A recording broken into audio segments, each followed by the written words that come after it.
Muito bem. Então, capítulo de reprodução, capítulo 12, página 155. Quando a gente fala de reprodução, num contexto geral, a gente tem a reprodução dos seres vivos, desde bactérias, fungos, plantas, e tem o foco na reprodução animal e humana, tá? Então, assim, eu só quero que vocês prestem atenção, porque quando a gente fala de reprodução, a gente vai falar acaba falando de sexo, de pênis, de vagina, e, gente, isso faz parte. Então, não quero brincadeiras durante a aula, tá?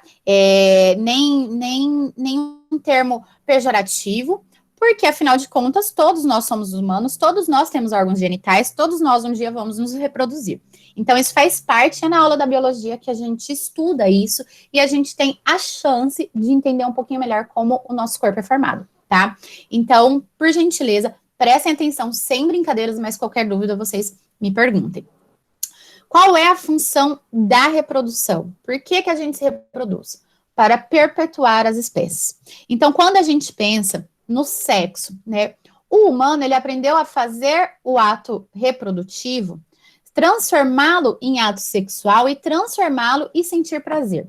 O humano é a única espécie que pensa para fazer o ato sexual e que impede a reprodução. Ou seja, a gente não vai ter um filho cada vez que a gente provoca o ato sexual. Na natureza, isso não acontece. Os seres vivos, eles fazem o sexo para quê? Para se reproduzir. Só que não somente o sexo, a cópula, né? Pênis introduzido na vagina tem formas de gerar novos filhos. Por exemplo, uma bactéria não tem um ato sexual. Uma bactéria consegue se dividir em dois e formar uma nova bactéria. E isso é reprodução também. Então, quando a gente fala em reprodução, a gente tem que ter essa mente aberta. Todos os seres vivos se reproduzem para deixar a prole, para que elas continuem sobrevivendo, né? Quando a gente pensa em uma espécie, opa, saí aqui sem querer, em uma espécie que está com risco de extinção, e, por exemplo, o tigre de Bengala, aí eu só tenho um macho, putz, aí o negócio vai pegar. Por quê? Como que eu vou perpetuar essa espécie se eu não tenho mais fêmea para gerar o filho? Então, por isso os cuidados com as espécies, principalmente animais que estão correndo risco de extinção, da gente tentar preservar 2, 3 fêmeas pelo menos, para a gente conseguir perpetuar aquela espécie, tá? Sendo assim, a gente vai estudar um geralzão de reprodução e depois dar o foco na reprodução humana. E essa parte da aula, ela é bastante importante, mas eu comentei com vocês no início do ano. Então, ainda em sala de aula, eu falei isso aqui, fiz esquemas desses tipos de reprodução na lousa para vocês. E bem nas primeiras aulas online, eu também falei sobre isso aqui para vocês. Então, na verdade, no capítulo 12, ele vem reforçar o que a gente já discutiu em outros momentos, tá? Mas é importante frisar, então, que a reprodução, ela pode ser de 2 tipos. Quando a gente fala em reprodução assexuada, a gente não vai lembrar de sexo, tá? Não é a cópula, esquece isso. A reprodução assexuada, ela significa sem troca de DNA, sem troca de material genético. Ou seja, aquela ideia que eu falei para vocês, como por exemplo, quando uma bactéria simplesmente se divide em 2. Se uma bactéria, que esse primeiro exemplo, a bipartição, ela fazer uma bipartição, eu vou ter 2 clones, eu vou ter bactérias iguais. Então, a reprodução assexuada, ela gera indivíduos iguais.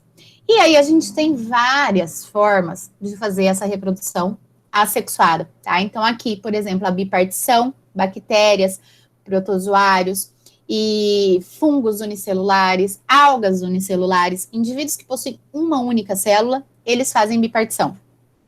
A gemulação também é chamada de brotamento, e aqui os indivíduos formam brotinhos, literalmente, ou gêmulas, ou seja, sai um pedacinho assim para fora a partir de células que estão sofrendo mitose, vai crescendo um filhotinho. Um dia esse filhotinho quebra, cai e forma um indivíduo adulto. Divisão múltipla acontece quando um tipo de ser vivo, que normalmente é parasita, ele entra dentro da nossa célula. Na nossa célula tem um núcleo, certo? E esse ser vivo, esse parasita também tem núcleo. Aí ele consegue dividir o seu núcleo inúmeras vezes, criar tipo 300 mil cópias dentro da nossa célula. Isso aqui acontece com o protozoário causador da malária, por exemplo, tá? Então, um protozoário, um parasita entra na nossa célula, se multiplica várias vezes, e quando ele estoura a nossa célula, quando ele rompe a nossa célula, libera 300 mil novos parasitas no sangue. É bem, bem louco, né? Uma maneira que eles criaram aí ao longo da evolução de se darem super bem no corpo do hospedeiro. A multiplicação vegetativa a gente observa em plantas. Então, por exemplo, vários galinhos de várias espécies de plantas, elas conseguem se reproduzir. Né? Eu consigo tirar um pedacinho de uma planta, ir lá e colocar, e ela continua formando um novo ser vivo. As suculentas, eu gosto muito de suculentas, tem um monte aqui em casa. Eu consigo fazer a multiplicação vegetativa com a folha. Uma folhinha você coloca na terra, ela começa a criar raízes e começa a brotar. Então, é uma forma de reprodução também assexuada, todas são iguais. A partenogênese, no livro está explicando bem certinho, vocês podem fazer um esqueminha explicando como que é a partenogênese, é a reprodução das abelhas, mas basicamente é assim, a abelha, fêmea, rainha, ela bota o óvulo. Então, vamos supor, bota óvulo aqui e óvulo aqui. Esses óvulos, vem o zangão e bota o espermatozoide. Aí eu vou ter uma reprodução sexuada, vou fecundar e vou gerar um embrião ali, normal. Só que outra parte dos óvulos da abelha rainha não é fecundado e eles desenvolvem abelhas também. Só que desenvolvem abelhas macho. Então vejam que, mesmo se a abelha rainha ela não fizer a reprodução sexuada, ela desenvolve abelhas, continuam nascendo abelhas, é muito interessante. Isso é a partenogênese. A esporulação, essas fotinhas aqui estão bem pequenininhas, mas é só para a gente lembrar. A esporulação é como a gente vê na folha da samambaia, que tem aquelas bolinhas embaixo. Então, aquelas bolinhas são soros, são esporângios. O que isso significa? São órgãos produtores de esporos, porque a planta faz esporulação. Assim como outras pessoas aí, Hera. Oi? Já entrou outra pessoa. Tá bom. Bom dia, outra pessoa. Rosário de Matos. Obrigada, Gui. Bom dia, Lari. Seja bem-vinda. Então, a esporulação é um meio que plantas, fungos e algumas algas conseguem se reproduzir sozinhas também. E a fragmentação, como o próprio nome diz, é quando, por exemplo, uma alga, ela simplesmente fragmenta, ela quebra, ela fissiona um pedacinho dela, fragmenta um pedacinho, e esse pedacinho desenvolve uma nova alga. Então, vejam que temos diversos exemplos de reprodução assexuada, todos onde o indivíduo ele se reproduz sozinho, tá? Quando o indivíduo trocar DNA, é uma reprodução sexuada. E aí isso gera variabilidade genética. Eu já comentei, mas vou frisar novamente. Para o ambiente, é muito mais vantajoso ter variabilidade genética. Olha para nós, né? Embora a gente não está com as câmeras todas ligadas ali, mas a gente sabe que um é diferente do outro, né? Os meninos acabaram de comentar, olha, a gente nasceu no mesmo dia, na mesma maternidade, mas olha a diferença. Isso é variabilidade genética. Só que isso é muito legal do ponto de vista de doenças. Nem todo mundo aqui nasce com as mesmas doenças, com as mesmas, os mesmos defeitos, as mesmas dificuldades. E isso é muito bom para a natureza, porque isso faz com que tenham seres vivos adaptados a X lugar, adaptados a Y lugar e adaptados a Z lugar. Então, a variabilidade genética para a natureza ela é mais vantajosa. Aí a gente tem um exemplo clássico, onde há os gametas e há troca de gameta, como, por exemplo, nos animais. Mas eu não posso falar que sexuada é só isso aqui. Reprodução sexuada é só troca de gametas. Por quê? Bactérias fazem conjugação. O que é uma conjugação? Elas se encostam, aumentam o seu citoplasma, elas fazem uma ponte citoplasmática. Então, literalmente, elas se comunicam uma com a outra e trocam DNA. Gente, olha que incrível isso, bactérias, tá? Então, é uma forma de reprodução sexuada também. E aí, nesse sentido, a gente lembra da reprodução humana. A reprodução humana, portanto, é uma reprodução sexuada com troca de gametas. Quando a gente estuda a reprodução humana, a gente vai estudar as diferenças anatômicas sexuais entre homem e mulher, ou seja, a gente vai olhar a anatomia do pênis e de tudo que envolve a reprodução masculina, porque o homem não tem só o pênis, ele tem outros órgãos para reproduzir. Assim como a mulher não tem só a vagina. A vagina e o pênis, na verdade, são os órgãos copuladores, mas a gente tem todos os órgãos que produzem hormônios e todos os órgãos que vão facilitar a reprodução, tá? E a gente vai estudar isso. E aí, só para deixar claro e vocês não esquecerem mais, a célula, o gameta do homem, assim como de qualquer animal, tá? Todos os animais. Uma esponja do mar, ela tem espermatozoide. Então, todos os animais têm espermatozoides e óvulos.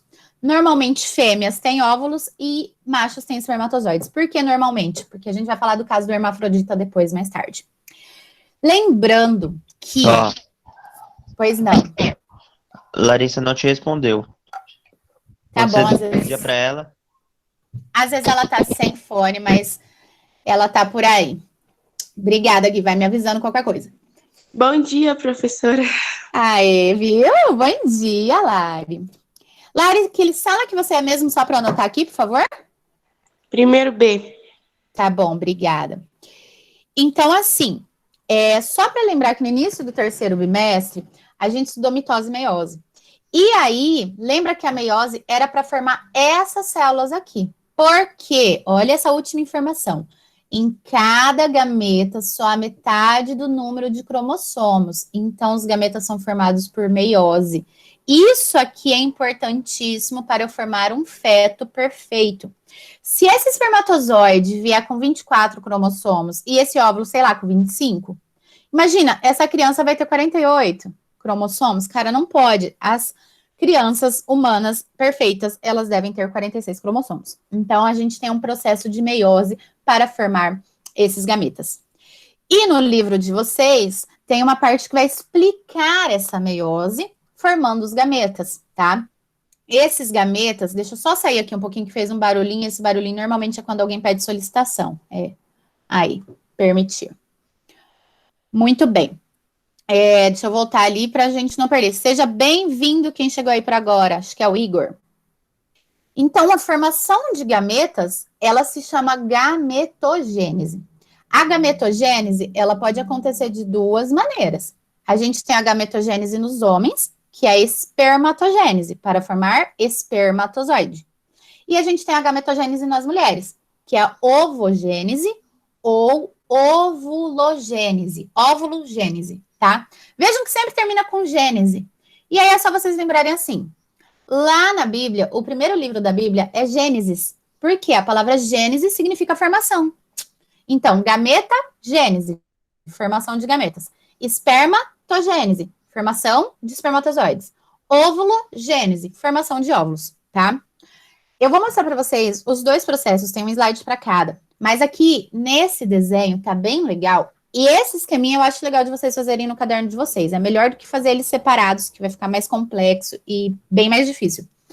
Porque aqui explica de maneira sintetizada, resumida, as duas meioses. Lembra que a gente tem a meiose 1 e a meiose 2, né? Tem todas as fases, mas aqui eu não preciso nem colocar as subfases. Só para entender assim. Veja aqui no homem e na mulher, ao mesmo tempo, tá? Tudo começa com uma célula normal, uma célula que tem 46 cromossomos. Essa célula normal, a gente chama de célula germinativa. Essa célula germinativa, ela vai passar por uma divisão e ela vai formar, então, células chamadas gônias. Então, vejam que esta célula, ela cresce e passa por uma divisão e ela é chamada de gônia. Essa gônia, por que que é gônia? Porque nos homens vai chamar espermatogônia. Nas mulheres, óvulo ou ovogônia. Então, esses nomezinhos aqui no meio, gente, são os que a gente chama de sufixo. É a parte final da palavrinha, tá? Então, uma célula germinativa, vou explicar do homem aqui do lado. Ela cresce e ela sofre uma divisão e ela forma uma gônia. Essa gônia, ela cresce ainda mais e forma um cito 1.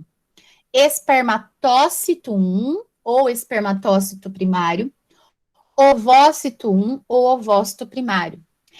Esse espermatócito, ele vai sofrer a primeira divisão da meiose. Então, vejam que eu vou pegar essa célulazinha aqui, ela cresceu mais um pouquinho e passa pela divisão. Nessa divisão celular, eu vou formar um espermatócito secundário. E nas mulheres, um ovócito secundário. Esse espermatócito secundário nos homens, ele vai sofrer um processo de diferenciação, que a gente chama de espermiogênese, para se transformar em um espermatozoide. Por que que nos homens tem esse processo de diferenciação? Porque o espermatozoide, ele é pequenininho e ele tem essa cauda, esse flagelo. Então, nesse momento, essas células indiferenciadas, elas já estão com 23 cromossomos, tá? Elas já sofreram as 2 meioses. Só que elas são redondinhas, elas não conseguirão ainda nadar para chegar no óvulo. Nesse momento, eu chamo essa célula de espermátide. E a espermátide, em um local específico, lá no sistema reprodutor masculino, vai sofrer, então, maturação, ou seja, ela vai se diferenciar, sofrer espermiogênese, para formar os espermatozoides no final.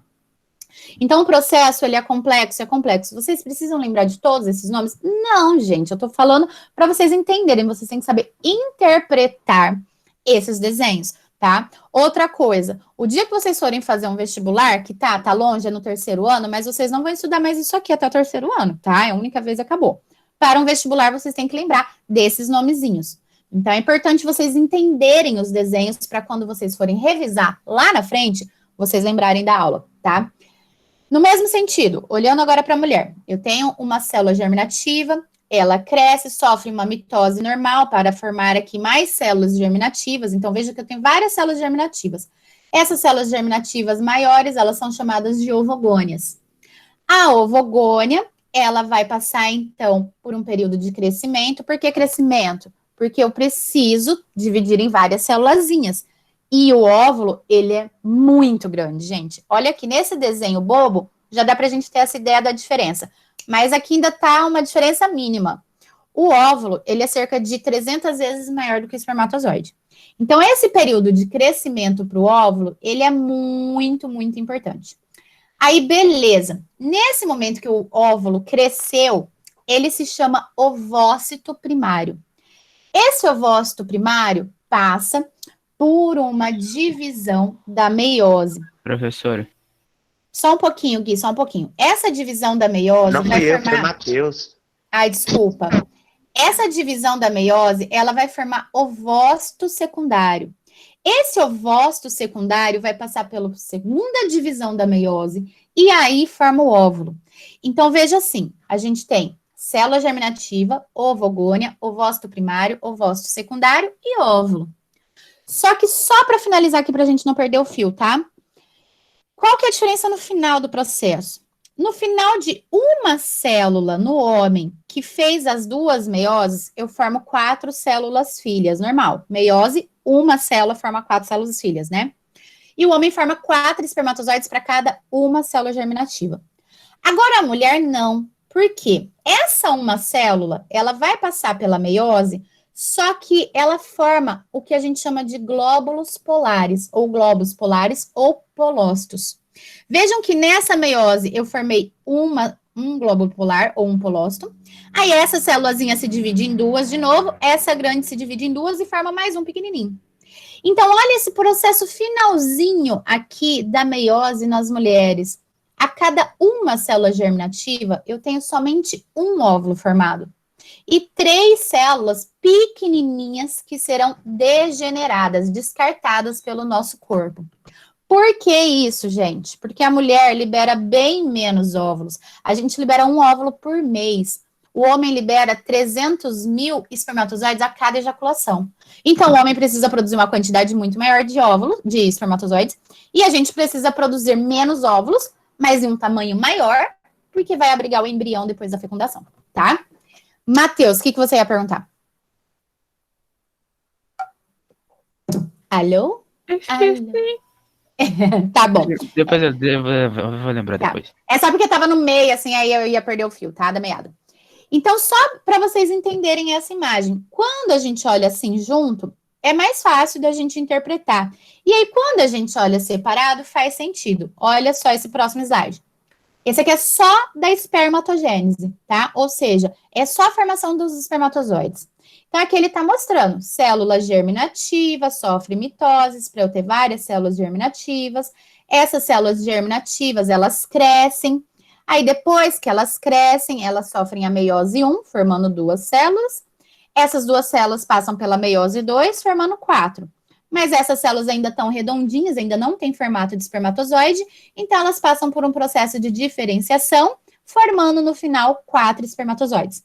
Lembrando assim, as primeiras aqui são células germinativas, cresceram, são chamadas de gônias, espermatogônias, começaram a crescer mais ainda sem se dividir ainda, ócitos, ou seja, espermatócitos primário, passou pela primeira divisão da meiose, espermatócito secundário, passou pela segunda divisão, aliás, da meiose e cresceu espermátides, e depois se diferenciou espermatozoide. Então, é esse esquema aqui que eu tenho ao longo da formação de um espermatozoide, tá? Aonde isso acontece, na hora que eu mostrar o sistema reprodutor masculino, eu vou mostrar melhor para vocês. Mas, basicamente, é no testículo. Dentro do testículo, existem células, que a gente chama de células de Sertoli. Então, essas célulazinhas aqui, elas conseguem produzir muitas células germinativas. E dali acontece todos esses processos de formação do espermatozoide. Mas, o último processo, esse aqui, ó, que é o da diferenciação, acontece num órgão do homem que muita gente nunca ouviu falar. É aqui em cima do testículo, mas não fica do lado de fora, não dá para pegar, não dá para sentir. Se chama epidídimo. Então, a produção do espermatozoide acontece no testículo e essa maturação acontece no epidídimo. Depois na imagem vai ficar melhor da gente ver esses 2 órgãos, tá? Vejam que aqui na ovulogênese, aí fica também mais fácil de interpretar agora que a gente viu os processos juntos.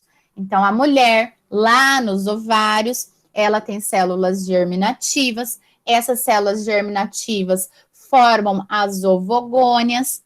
Essas ovogônias, elas crescem, sem divisão celular ainda, para eu começar a fazer a meiose. Aí, essa uma ovogônia que vai entrar em meiose, ela é um ovócito primário, ela entra na meiose 1, forma um ovócito secundário grandão e um glóbulo polar pequenininho. Meiose 2, essa célula grandona, ovócito secundário, forma um óvulo e uma célula pequenininha. E essa célula pequenininha, o glóbulo polar, forma outros 2 glóbulos polares. Esses 3 aqui no final, eles são eliminados, degenerados pelo organismo. O que vai ficar para nós mesmos é um óvulo a partir dessa meiose de uma célula germinativa. Agora, o que eu quero chamar a atenção, que vale a pena vocês anotarem, é algo muito importante. É assim, quando nós, meninas, ainda somos um bebezinho na barriga da mãe, ali pelo 4º, 5º mês, a gente já começa a fazer esse primeiro processo. Olha que maluco. Olha isso. Quando o nosso útero está sendo formado na barriga da mãe, as nossas células germinativas já começam a fazer a meiose 1. Então, nós já nascemos, gente, com os nossos ovócitos 1 prontos. Nós, meninas, mulheres que não tenham problemas reprodutivos, nascemos com aproximadamente 400 ovócitos primários. Esses ovócitos primários ficam aqui dentro do nosso ovário, tá? Vários ali. Quando a gente entra no ciclo menstrual, a gente madura um ovócito primário. É isso que a gente chama de folículo primário. Depois a gente vai entender essa maturação, tá? Olha ele crescendo aqui, tá vendo? Olha que bonito. Crescendo esse folículo. Então, uma vez por mês, que é o período de ovulação, o período fértil da menina, né? Depois que ela começa a menstruar, a gente começa a maturar um ovócito primário. E aí, esse ovócito primário, ele passa por crescimento, então, e a gente ovula o ovócito secundário. Olha que louco. Muito louco, por quê? Porque a gente chama de período fértil, período que a gente está ovulando. E a gente tem o hábito de falar, liberamos o óvulo. E eu vou explicar assim durante a aula, porque a gente fala que período fértil, liberei o óvulo. Mas, na verdade mesmo, a gente não libera o óvulo. Olha o que a gente libera? O ovócito secundário. O que que eu preciso para o ovócito secundário se transformar em óvulo? A meiose 2. Agora, olha essa informação aqui. Vou até pegar o marca-texto para chamar a atenção aqui, ó. A meiose 2, ela só se completa se ocorrer a fecundação. Então, a gente ovula um ovócito secundário. Se o ovócito secundário, lá no nosso útero, encontrar o espermatozoide, aí tem a meiose 2. E aí é um óvulo. É bem interessante isso, tá? Porque eu já vi questão de vestibular aparecer e muita gente fica tipo, oi, mas eu não ovulo? A gente ovula, a gente usa o termo ovular porque é mais fácil de explicar, mas na verdade a gente ovocita, entendeu? Então, o ovócito secundário que é liberado durante o período fértil, tá? E aí depois a gente vai entender melhor também o sistema reprodutivo feminino. Esse esqueminha aqui, mesma coisa que eu chamei a atenção para vocês antes. Células germinativas formam gônias, ovogônias. Ovogônias formam citos, citos primários, ovócitos primários. Ovócitos primários formam ovócitos secundários. Ovócitos secundários formam óvulo. Uma célula germinativa formando no processo final um óvulo apenas. E os glóbulos polares são degenerados, tá? Agora vejam só. Eu vou falar mais da fecundação depois lá para frente também, mas só para já introduzir a ideia. Se a gente liberou o ovócito secundário e o espermatozoide encontra o óvulo, acontece a fecundação. Então, a fecundação, o termo fecundação significa literalmente penetração do espermatozoide dentro do óvulo, tá? É isso que é a fecundação. O óvulo tem várias camadas de gordura em volta, gente, por isso que ele acaba ainda se tornando maior ainda. Essas camadas de gorduras formam uma zona que a gente chama de zona pelúcida no óvulo. Para que serve essa camada lipídica ali em volta do óvulo? Olha só o tamanho dessa camada, tá vendo? Isso acontece por quê? Quando o espermatozoide vem aqui para fecundar, ele libera enzimas que tem aqui na cabecinha do espermatozoide. Lembra da aula de citologia? Eu falei para vocês o nome dessa estrutura, se chama acrossomo, membrana acrossômica. O que era o acrossomo mesmo? O complexo de Golgi do espermatozoide achatado. E o Golgi tem muitas enzimas. O que a enzima faz? Dissolve. Então, quando o espermatozoide ele chega no óvulo, essa membrana do acrossomo, ela vai dissolver e vai liberar várias enzimas. Isso faz com que impermeabilize o óvulo. O que significa impermeabilizar? Nenhum outro espermatozoide consegue entrar ali dentro. Então, nosso processo de fecundação, ele é tão perfeito, gente, tão perfeito, para garantir que apenas um espermatozoide com 23 cromossomos fecunde apenas um óvulo com 23 cromossomos, para gerar criança com 46. Porque imagine se vários espermatozoides entrassem ali e fecundassem junto, a gente geraria crianças mutantes, isso não é legal. Isso é legal só quando a gente vê em filme, mas na vida real não é legal. Então, todo esse processo da fecundação, ela garante que o número de cromossomos ele fique perfeito, tá? Sendo que só um espermatozoide entra em um óvulo. Depois a gente volta a falar sobre isso, porque agora eu quero chamar atenção para os tipos de fecundação. Isso aqui também é importante vocês saberem, aparece bastante nas questões no livro de vocês, e é basiquinho. Fecundação, uma vez que eu tenho gametas, né, tem espermatozoide e óvulo, como que eles se encontram? Eles podem se encontrar internamente, então eu falo em fecundação interna. É o processo usual, quando o macho copula a fêmea, com introdução do espermatozoide dentro da fêmea, tá? A fecundação externa, ela acontece no ambiente. Isso acontece com peixes e com anfíbios, porque eles vivem na água. Então, como eles vivem na água, eles podem liberar o espermatozoide e o óvulo na água, e lá fora acontece a fecundação externa. Pode acontecer em alguns animais que têm os dois sexos, como esse verme aqui, esse verme é a solitária. Vocês já devem ter ouvido falar de verme solitário. A solitária, ela tem os dois sexos, ela é hermafrodita. E aí ela consegue se autofecundar. Ela produz espermatozoides em uma parte do seu corpo, óvulos na outra parte, e ela vai e impulsiona espermatozoides para os óvulos, e ela mesma se fecunda. Por isso que ela é solitária, porque ela consegue se autorreproduzir.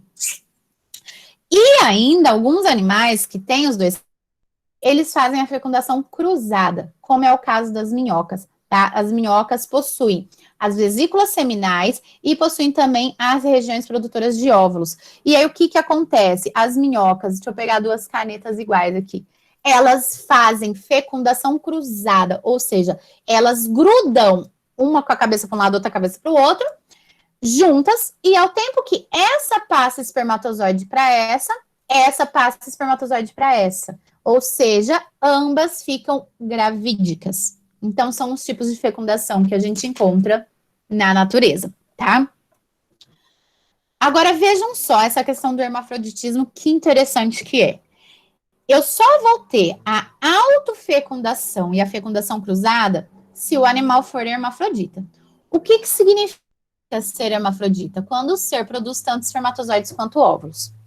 Isso é bastante comum em plantas. A gente estuda plantas no segundo ano, é bem legal, a gente faz várias aulas práticas. Mas já adiantando para vocês olharem as plantas aí de casa. Vocês já devem ter visto, tipo essa planta aqui, que é um hibisco. Aí ela tem, tá vendo essas coisinhas amarelinhas, que bonitinha? É muito fofo, né? Essas pontinhas amarelinhas ali, a gente chama de anteras. É o órgão reprodutor masculino da planta, aonde produz grão de pólen. Essa parte mais compridinha aqui da ponta, ó, é o gineceu ou estigma, que é a parte do sexo feminino da planta. Então, veja que essa flor, ela é uma flor hermafrodita. Ela tem tanto a parte feminina quanto a parte masculina. E ela consegue se autopolinizar, se autofecundar. Agora, em animais, a gente vê isso em minhocas, como eu falei para vocês, em alguns vermes e em caracóis, normalmente. Eu estava lendo antes, né, para colocar mais alguns exemplos para vocês. Pode acontecer mutação, gente. Então, tem vários casos de porcas hermafroditas, tem vários casos de peixes hermafroditas, mas isso são mutações, não é normal, tá? O normal é eu encontrar nesses animais aqui, animais hermafroditas, ok?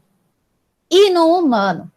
Vocês já devem ter ouvido casos de humano hermafrodita. Aí a gente fica pensando, nossa, mas como que é? Ele tem pênis e vagina junto? Normalmente não. Normalmente, olha só, esse caso acontece por mutação. O indivíduo pode apresentar os dois sexos misturados, mas é um para fora e um para dentro. Como assim? Veja nesse caso aqui, ó, o homem, ele tem uma vagina, tem útero, mas o testículo dele tá ali. Então, veja que aconteceu literalmente um bug na hora de formação do sexo. Isso aqui é um problema só na formação, tá, gente? Eu estou gestante, o meu bebê está sendo formado e eu me intoxico. Normalmente é por intoxicação da mãe, por uso de remédios, drogas, álcool, cigarro, entre outros. Sendo que o caso mais comum já foi descoberto. Era um remédio, um anti-inflamatório que as mulheres tomavam antigamente. E eles descobriram, os cientistas descobriram que o anti-inflamatório, na hora de a mãe tá tomando grávida, esse anti-inflamatório ia lá e, tipo, bugava. Não conseguia produzir o sexo direito da criança. E aí, nesse sentido, foi proibido esse medicamento. Então, antigamente, era mais comum ter crianças humanas hermafroditas. Hoje não é tão comum, é bem mais raro, mas pode acontecer. Como que a gente resolve? O que é isso aqui, na final de contas, né? Poxa, é homem ou é mulher? Como que eu sei? Aí, para isso, eu teria que ter mais um slide aqui que eu acabei esquecendo de colocar para vocês, mas eu vou dar um ESC e vou escrever no nosso chat. Por quê? Do ponto de vista genético, depois eu vejo o que vocês estão conversando aí. Do ponto de vista genético, os homens, eles são considerados XY. O que é XY? É o nome do cromossomo sexual masculino. Ou seja, todos vocês, meninos, aqui, vocês têm, em todas as suas células, esses cromossomos XY, que definem vocês como ser um homem. Do ponto de vista genético, as mulheres são XX. Então, os nossos cromossomos sexuais, eles são XX e XY. Eu tô formando um bebê. Esse bebê já tá definido o seu sexo, tá? Aí eu já sei que esse bebê é XX, é uma menina. Mas eu tomei remédio durante a gestação. Então, assim, internamente, vou voltar ali.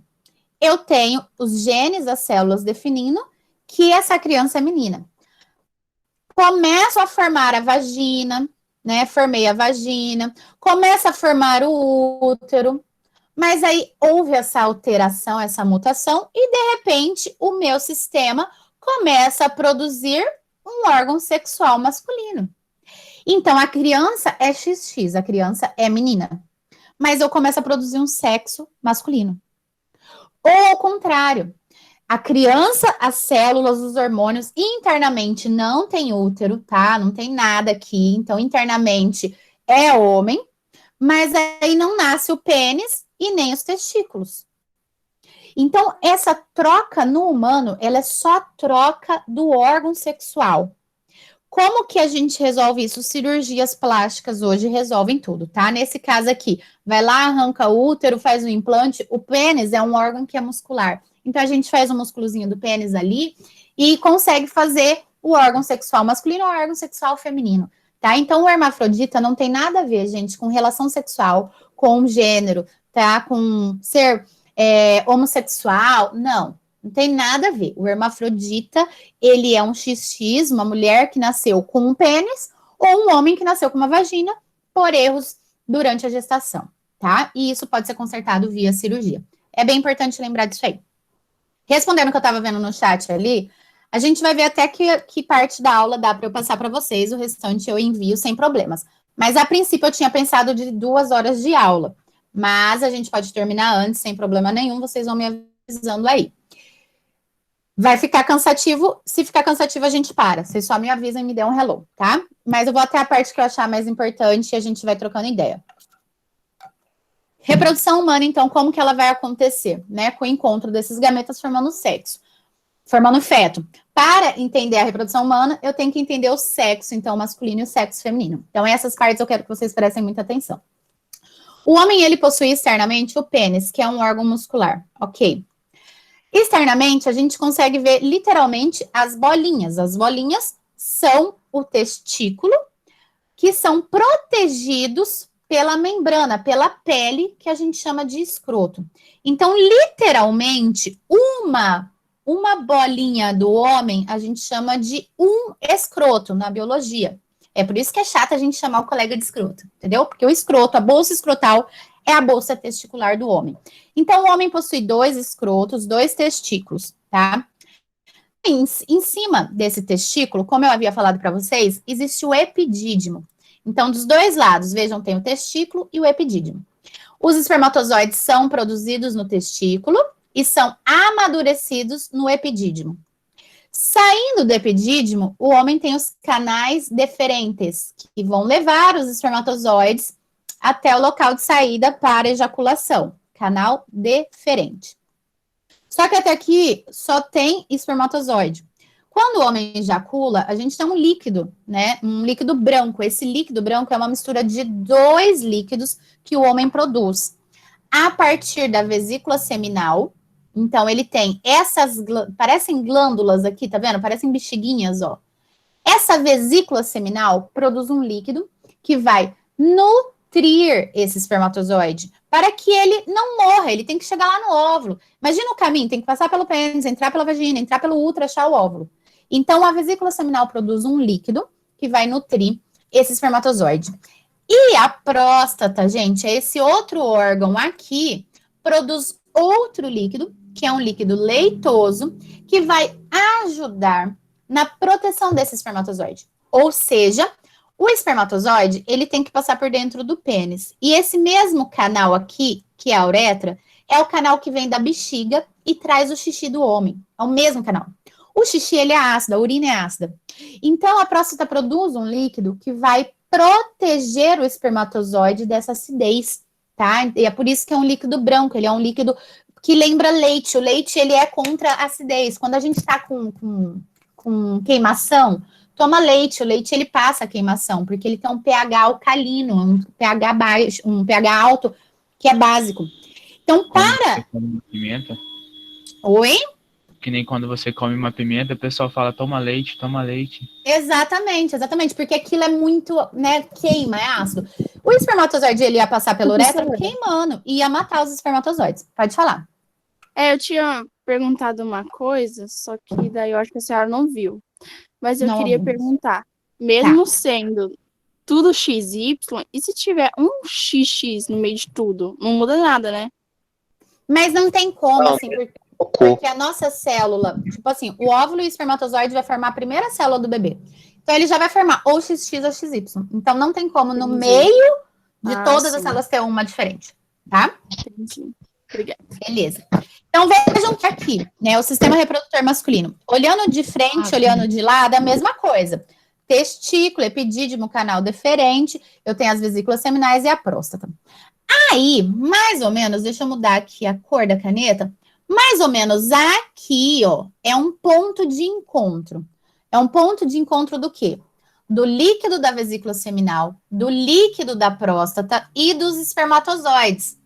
Então, nesse ponto, esse canal, ele muda de nome. Ele passa a chamar canal ejaculatório, tá? Então, aqui eu já tenho um canal ejaculatório. Quando eu ajunto espermatozoide, líquido da vesícula, líquido da próstata, aí eu formo o sêmen. O sêmen é o líquido que o homem ejacula durante uma relação sexual. Então, vejam que o sêmen é uma junção de 3 substâncias: espermatozoide, líquido da vesícula e líquido da próstata. Por que eu tô chamando a atenção disso? Porque existe um procedimento de você não ter mais filhos, que você corta esses canais aqui, ó, que é a vasectomia, né? Homens mais velhos que já têm vários filhos fazem isso, cortam esse canal. Quando eles cortam esse canal, o que não vai passar por ali, gente? Só o espermatozoide, tá vendo? Só isso. Mas os líquidos continuam descendo, então o homem continua ejaculando. E isso é legal da gente saber, porque tem homens que têm esse medo de fazer a vasectomia. Ah, eu vou fazer vasectomia e nunca mais vou ejacular. Não, você vai ejacular. Só que o seu sêmen não vai ter mais espermatozoide, não tem mais filhos. Mas o restante é normal. Meu pai Outra fez coisa. Meu tio já fez também. E no começo ele tinha medo. Ele falava, nossa, vou ficar broxa, não vai dar certo. Não, gente, uma coisa não tem nada a ver com a outra. Tá? Professora, deixa eu perguntar. Tem Pode um falar. risco dos bichinhos fugir dali? Então, antigamente, e Misericórdia. alguns médicos, ao invés de cortar, que é um procedimento tipo para sempre, eles amarram. Então, existe um método que é amarrado. Aí o risco é maior, porque pode desamarrar, pode não estar tão bem firme esse nó, entendeu? Então, quem fez a vasectomia antigamente, eles só amarravam antigamente. Existe um risco maior. Os procedimentos de hoje, eles já são todos cortados, porque os médicos já conseguiram fazer o processo inverso. Então, mesmo que o homem já cortou, hoje a medicina já aprendeu como religar. Então, por isso que hoje eles cortam sem ter dó e nem piedade, porque tem como religar, tá? Agora, outra coisa que eu quero chamar a atenção também, porque a gente ouve muitos casos em casa, né? Os homens mais velhos, eles precisam fazer o exame de próstata, porque homens podem ter câncer na próstata. E o câncer na próstata mata muito rápido, gente.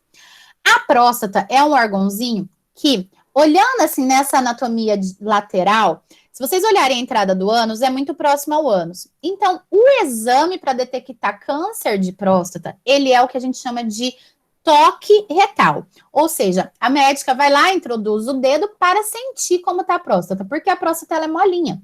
Quando você aperta, tem que parecer uma bochechinha molinha. Se apertar e tiver duro, já era. Então, é um exame assim, simples, que é super rápido e super confiável e dá certo. Mas é lógico, existe um constrangimento, né? E aí muitos homens não querem fazer esse exame pelo constrangimento. E a gente tem morte precoce de homens com 46, 47 anos de câncer da próstata que poderia ser totalmente evitado se tivesse feito o exame. E aí depois, né, eu vou mostrar a imagem das mulheres para vocês verem, mas só para os meninos já entenderem. Quando as mulheres entram na atividade sexual, uma vez por ano a gente tem que ir ao médico fazer exames para ver se tá tudo bem, porque as mulheres podem ter câncer no útero. Então, assim, por que a mulher pode todo ano fazer esse exame e os homens não podem, uma vez a cada 5 anos, fazer o exame de próstata? É questão da gente pensar em saúde, né? E a gente compartilhar isso com o pai, com o tio, com os avós, porque a pessoa tem muito preconceito, gente. Oi, hello, a gente tá falando de anatomia humana, a gente tá falando de corpo humano, de saúde. Então, a gente precisa desmistificar isso aí. Pode falar. Tá. Tá. Quer dizer que então a gente pode ter câncer de próstata se a gente não fizer exame? Sim, só que isso acontece quando é mais velho. Tipo, normalmente depois dos 40, é indicado fazer esse exame a cada, tipo, 2, 3 anos, entendeu? Ô, Para você professora, verificar se tá tudo bem. professora, Mas Pode adolescente é raro, né? Oi, desculpa, é raro ou não é raro? É raro acontecer isso na adolescência? Na adolescência, sim. Na adolescência, a gente pode ficar despreocupado, tá? Mas, Por ô, questões professora, de alteração hormonal. Pode falar. mas Quem tipo fala agora? assim, o Antônio aqui, a senhora falou Oi, lá que, Antônio. tipo assim, se a pessoa vê lá e tiver meio duro, não tiver molinho, aí já era, mas tipo assim, tem remédio pra isso ou tipo já Isso, era, já já? era. Não, já era que eu falo assim. Aí o médico detecta super fácil que tá alterado e aí faz tratamento, entendeu? Agora, aí que tá. Existem vários estágios do câncer. A gente falou de câncer quando a gente falou lá de mitose. Vocês imaginem que aqui o médico sentiu ali que tá um pouquinho. Ele fala, putz, vamos tratar. Agora você imagina que sente que isso aqui tudo tá um calombo. Cara, isso aqui tudo vai ter que ser removido. Uma cirurgia bem delicada que pode interferir. Daí sim interfere na ejaculação, porque a próstata é o principal que produz o líquido da ejaculação. Então, assim, a gente tem que preservar a saúde disso aqui se você quiser uma saúde sexual boa para o resto da vida, né? Existe todo um tratamento se você descobrir cedo, como todos os cânceres. E é por isso que o exame é importante. O médico sentiu ali, não, tá começando a ficar alterado, vamos tratar, vamos fazer exames. Aí existe tratamento. Existe tratamento, existe cirurgia e existem situações que já era de vez, tá? Por isso que é importante fazer os exames. Entendeu. Ó, nesse slide aqui, tá tudo que eu falei para vocês no slide anterior. Então, aqui eu nem vou falar mais nada, porque depois, para vocês poderem estudar, tá explicado certinho o que eu comentei na imagem anterior, tá? Aqui só chama a atenção dos hormônios do homem, né? Quais hormônios controlam essa parte de reprodução do homem? 2 hormônios produzidos lá no meio do nosso encéfalo, lá no meio, a gente tem uma glândulazinha chamada hipotálamo, e abaixo do hipotálamo uma glândula chamada hipófise. A hipófise produz o FSH e o LH. Esses 2 hormônios, eles descem pela corrente sanguínea e vão lá para o testículo. O FSH, ele estimula a produção de espermatozoide. O LH estimula a produção de testosterona. E a testosterona, ela é produzida pelo testículo, então, tá? É o principal hormônio do homem, que a gente chama de hormônio anabolizante, né? Quando a gente ouve falar de algum homem que toma anabolizante, que toma bomba, o que o homem tá tomando? Mais hormônio. Porque esse hormônio, a testosterona, ela dá massa muscular, ela promove o crescimento, ela estimula a ereção do pênis, a ejaculação, ela estimula todas as características sexuais masculinas, a barba, o crescimento, né? Porque o homem tem o peitoral um pouco maior do que a mulher. Então, todas essas características sexuais, elas são dadas pela testosterona. E quem estimula a produção da testosterona é esse hormônio da cabeça, tá?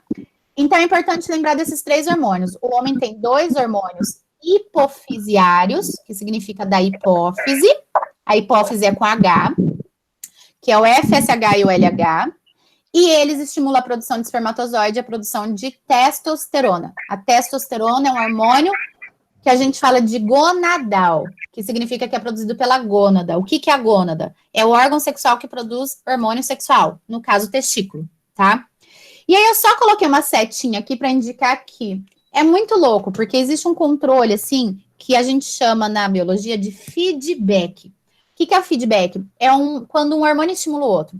Então, quanto mais testosterona o homem tiver no corpo, mais espermatozoide ele produz. Mais FSH é produzido, mais FSH estimula mais LH estimula mais testosterona. É um sistema de retroalimentação, que está sempre acontecendo se a saúde do homem estiver ok, tá? Aqui só mais um esqueminha explicando tudo isso que eu coloquei para vocês também. Depois vocês podem olhar. A hipófise produz FSH, que estimula a produção de testosterona. A testosterona estimula a produção de espermatozoide. Enfim, repetindo as informações. Agora vamos entender o sistema reprodutor feminino. Na parte externa, a mulher tem a entrada que vai levar o pênis a ejacular e liberar esse espermatozoide é a vagina. Então, nós temos o orifício, que é a vagina. Mas nós temos um outro orifício logo acima, que é a uretra. A uretra é aquele canal que traz o xixi da bexiga, a urina da bexiga. Então, vejam que aqui é diferente. O homem, ele tem só um canal para passagem do espermatozoide, por isso que tem o leite, que a gente falou, para neutralizar a acidez do pênis. A mulher não precisa disso. A urina sai pela uretra e o pênis entra pela vagina. São canais diferentes, tá?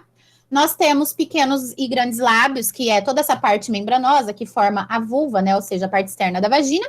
E aqui em cima existe tipo uma bolinha, mas que em algumas mulheres é um pouquinho mais comprido. É um órgão chamado clitóris. Isso aqui é bastante interessante. Por quê? O clitóris, gente, é um órgão extremamente nervoso. É um órgão muscular. Quando eu falo nervoso, quer dizer que tem muita sensibilidade. Então, a mulher, normalmente, ela chega a ter prazer pela estimulação do clitóris. E por que que isso aqui é importante eu relacionar na biologia? Porque o clitóris, quando o bebezinho tá lá em formação, antes de 3 meses de gestação, a gente não sabe o sexo do bebê. Aonde que começa a crescer o órgão sexual? Por essa região, gente. Então, se for um menino, é essa região que vai continuar crescendo e formar um pênis. Mas isso aqui fica fechado se for menino, e cresce o pênis ali. E se for menina, para o crescimento aqui, e abre-se, então, a região da vagina, formando, então, um órgão sexual feminino. Então, o clitóris, ele é uma região, digamos que tipo de semelhança nesse bebê em formação. E é por essa razão que tem meninas que têm clitóris um pouquinho maior, tem clitóris de até 2, 3 centímetros. Isso é normal. Isso aí depende da genética de cada um também, tá? Quando a gente olha para a vagina lá dentro, então olha a vagina aberta aqui, quando tem uma penetração, por exemplo, o pênis ele para aqui, ó, né? Ele para onde? No fundo da vagina. O que é esse fundo da vagina? É o colo do útero. É aqui onde a mulher tem mais propensão de ter câncer, gente. Isso aqui é seríssimo. Justamente porque a vagina, por ser aberta, ela tá mais suscetível à entrada de bactérias, de fungos, né? Em relações sexuais, se não houver higienização, vocês imaginam aqui a quantidade de micro-organismos que eu posso depositar no fundo dessa vagina da mulher? Então, esse cuidado, a higiene, né, tanto pré e pós, ato sexual, né, a limpeza como um todo da região da vagina da mulher é muito importante para ela evitar a proliferação de micro-organismos aqui, ó. Então, aqui no final a gente tem o colo do útero, ou colo uterino. Lá em cima, o pênis não entra, tá? No útero, propriamente dito, o pênis não consegue entrar. O pênis, ele para aqui fora. O útero é muito interessante. Eu acho isso incrível. A anatomia do útero, porque em cada mulher, ele é do tamanho mais ou menos dessa nossa mão fechada. Então, meninas, podem fechar a mão que vocês vão ter ideia do tamanho do útero de vocês, tá? O meu útero é bem grande até, né? Porque eu tenho uma mãozona grandona. Mas, gente, é grande não o suficiente para ter um neném de 9 meses. Olha que louco. Eu acho isso, tipo, uau! Como que isso aqui consegue crescer assim, ó, e ter um bebê de 9 meses? Cara, eu acho isso muito incrível. Então, o útero é um órgão totalmente muscular, totalmente capaz de dilatar e contrair e de gerar, então, ali uma criança. Saindo do útero, né, para os dois lados, essa imagem só mostra a tuba uterina direita, mas a gente tem a tuba uterina direita e esquerda. Então, aqui a gente tem as tubas uterinas, que antigamente eram chamadas de trompas de falópio. Essas tubas uterinas é para onde o espermatozoide ele tem que vir. Então, veja, o espermatozoide ele vai chegar aqui, ele tem que vir nadando. Olha a força desse espermatozoide, gente. E encontrar o óvulo, tá? O ovário é onde a gente vai maturar esses óvulos. Agora, uma coisa muito legal e interessante também. Vejam que as tubas uterinas, elas não são ligadas ao ovário, né? Então, aqui, ó, a gente não tem conexão. O óvulo, gente, ele sai literalmente boiando. Como assim? Pois é. Meninas têm cólicas. Por que a gente tem cólica? Porque a gente tem contrações disso aqui, ó. É isso aqui se contraindo. Quando a gente vai ovular, essas tubas uterinas, elas se contraem e elas estimulam literalmente a sugada do óvulo. Então, essas contrações, elas acontecem em 2 momentos da nossa vida. Elas acontecem durante o período de ovulação, para que o óvulo consiga adentrar aqui. Aí o óvulo tem que sair descendo aqui, ó, para encontrar o espermatozoide. E na menstruação, que depois a gente vai entender também por que das contrações da menstruação. tá? Então, é normal nós sentirmos cólicas. E é normal ainda, às vezes a gente sente cólica mais do lado direito, às vezes mais do lado esquerdo.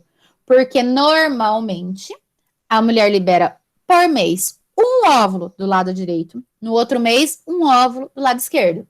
Então, cada mês a gente tende a sentir uma dorzinha em um local diferente, tá?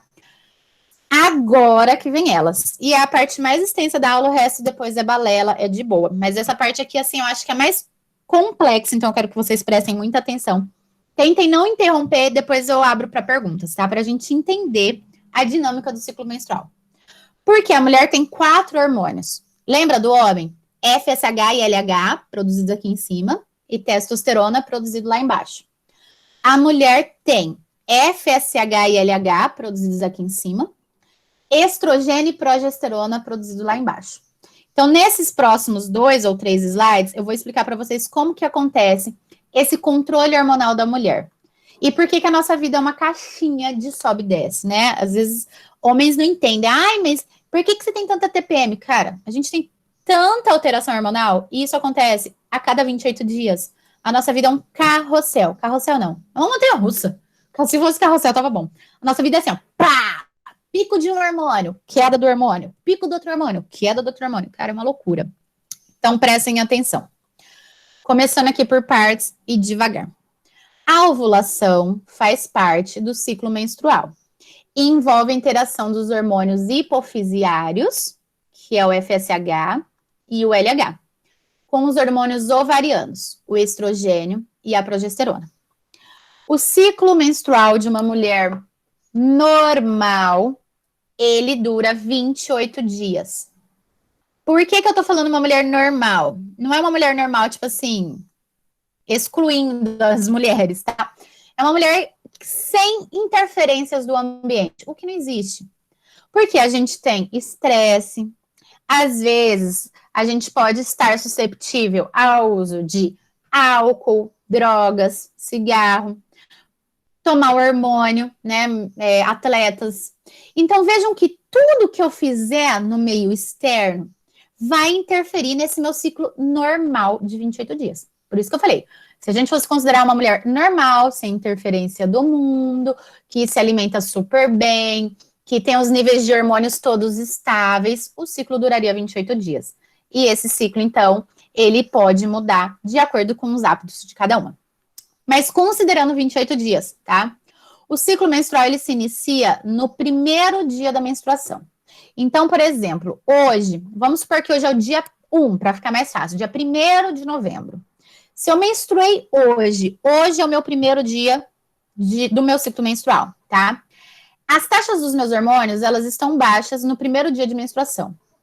Daqui 14 dias do dia que eu menstruei, eu tenho picos de hormônios e que promovem a ovulação. Então, no 14º dia do ciclo, eu estou ovulando.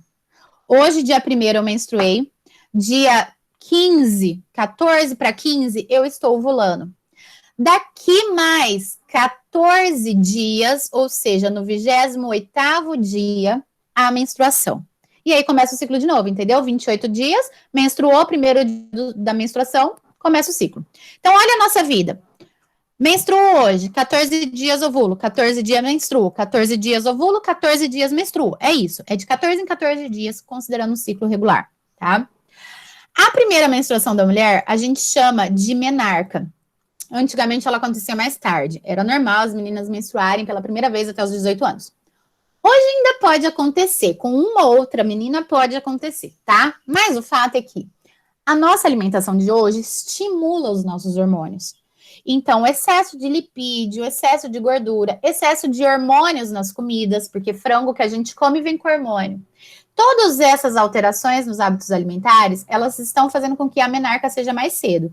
Então, hoje eu vejo meninas menstruarem com 8 anos de idade. Mas o ideal é que fique na faixa ali dos 11 aos 18 anos, sendo que o normal é considerado 12 a 14. Pode falar. É normal não ser 14 em 14 dias? Ou, tipo... Sim, é isso que eu falei. Na verdade, sim, o normal é não ser, porque nenhuma mulher é totalmente regulada, né? A nossa vida, ela é, hoje, interferida Entendi. por muitos fatores externos, tá?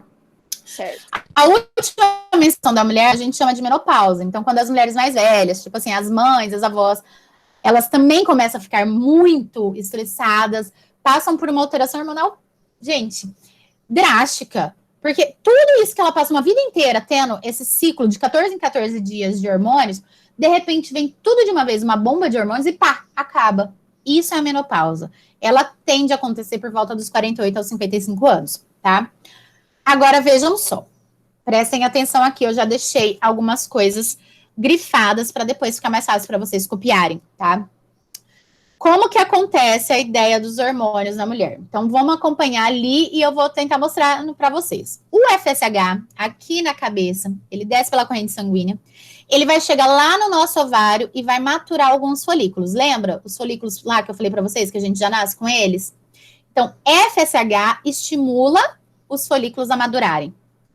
Esses folículos que estão maduros, eles começam a produzir e liberar estrógeno. Então, folículos liberam estrógeno. O estrógeno é um hormônio que estimula a proliferação das células do endométrio.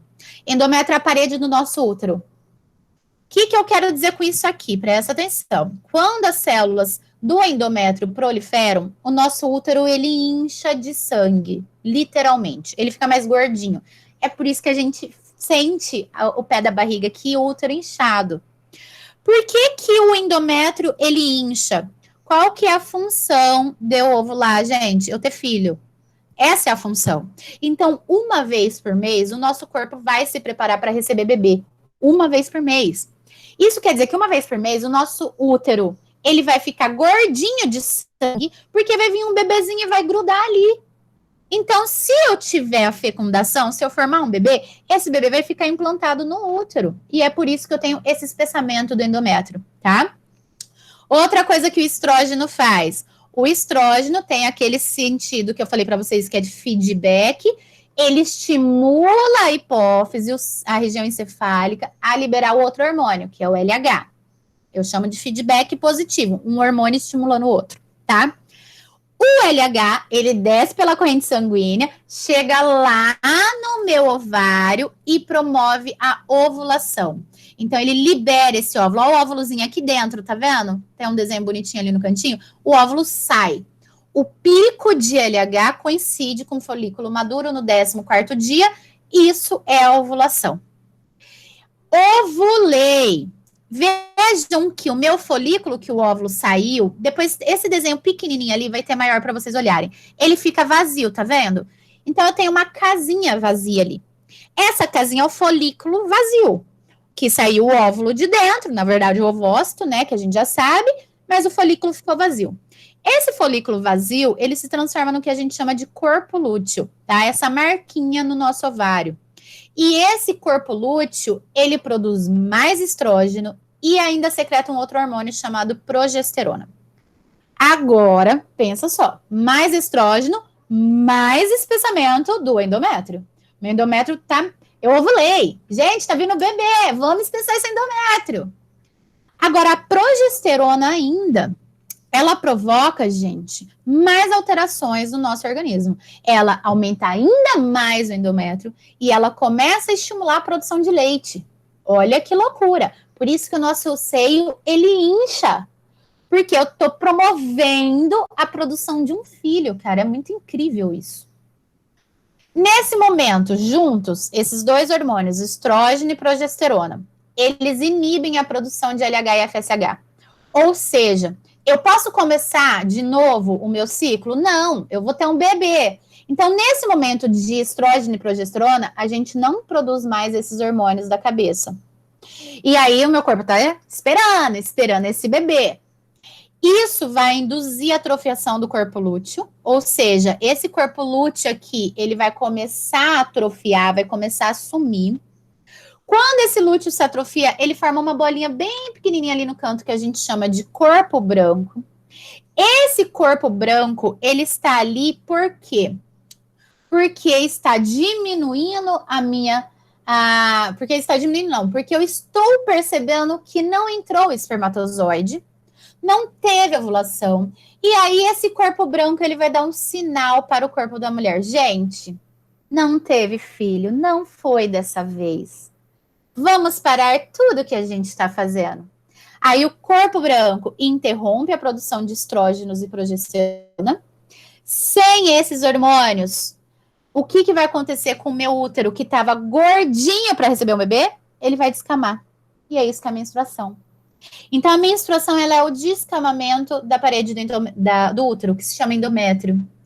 Quando isso acontece, quando eu descamo o endométrio, eu começo a produzir novamente os hormônios da cabeça, os hormônios hipofisiários. E daí o ciclo reinicia.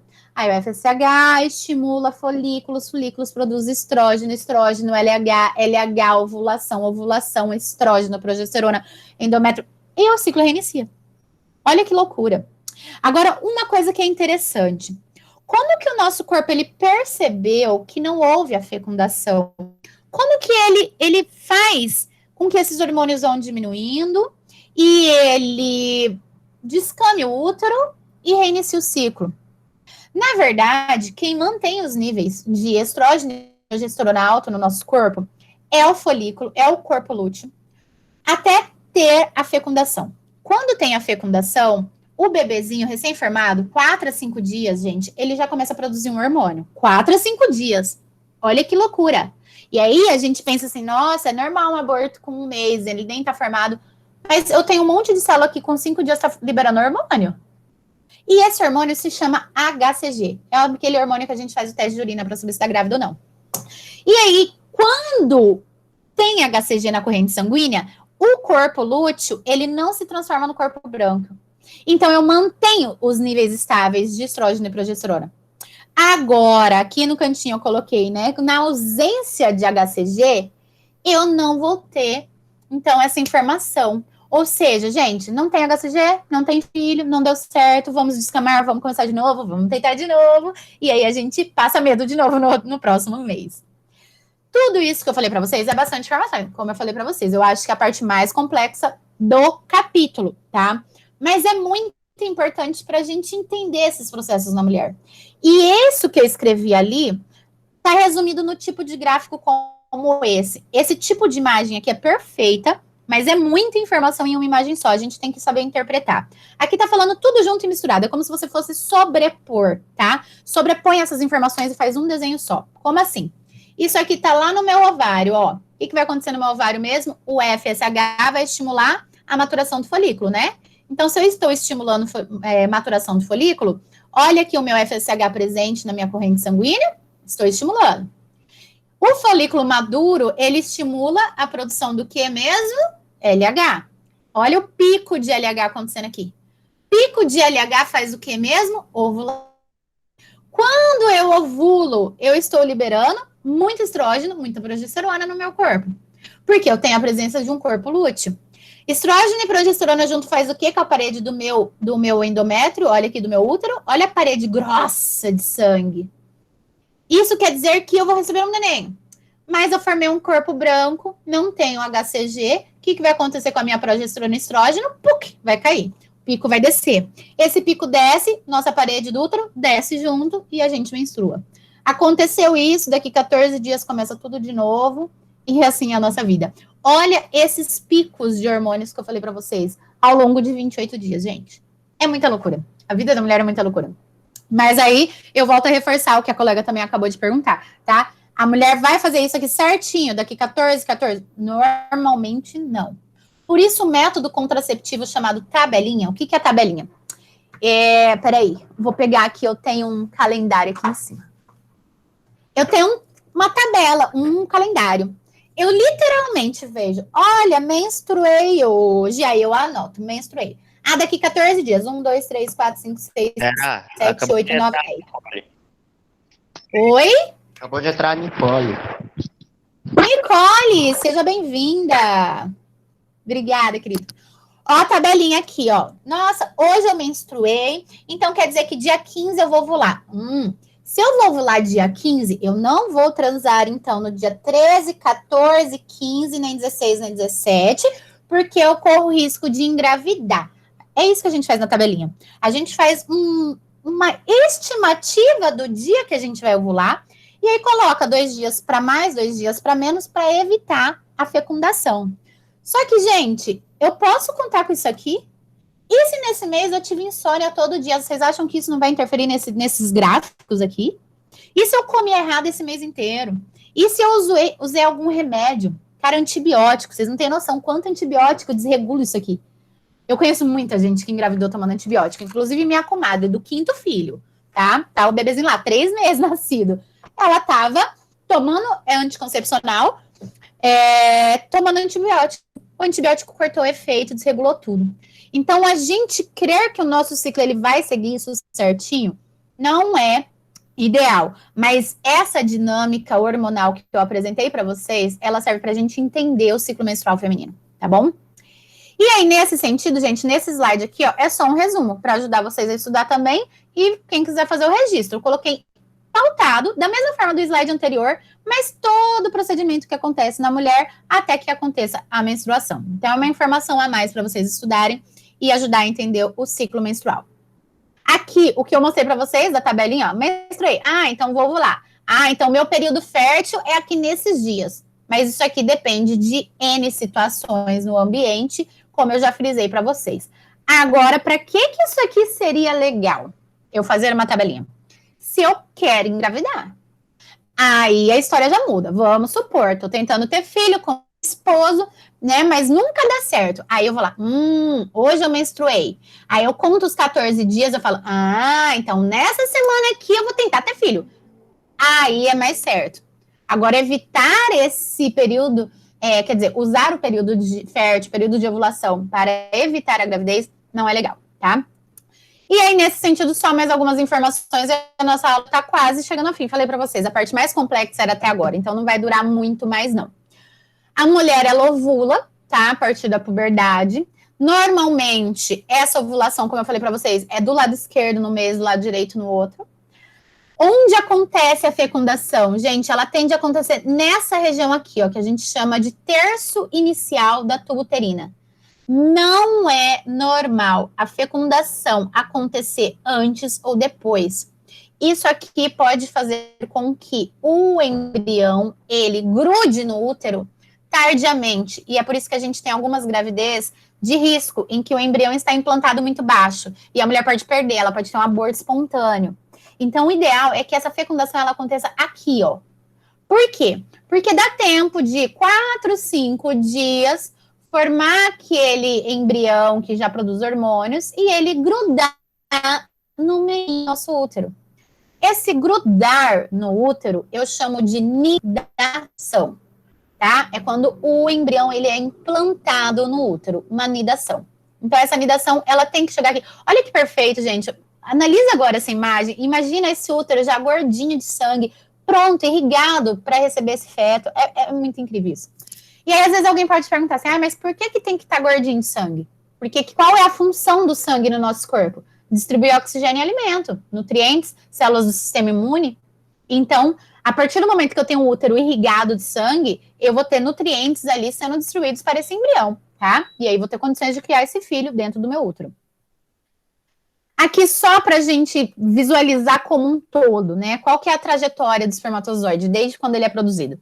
Ele é produzido no testículo, do testículo vai para o epidídimo, do epidídimo, ducto deferente, ducto ejaculatório, uretra, sai do pênis, entra na vagina, entra no útero e vai para a tuba uterina.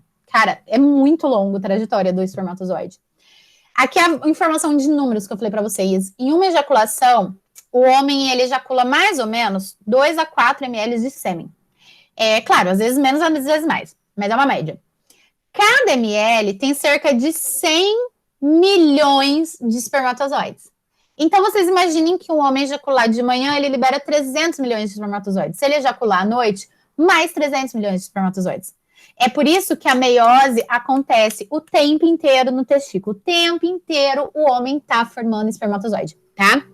Desses milhões liberados, até ele fazer toda essa trajetória, mais ou menos uns 6 mil chegarão no óvulo só. Então, imagina quantos milhões já nos perderam pelo caminho, não morreram, não Mas isso tinham é normal, força. professora?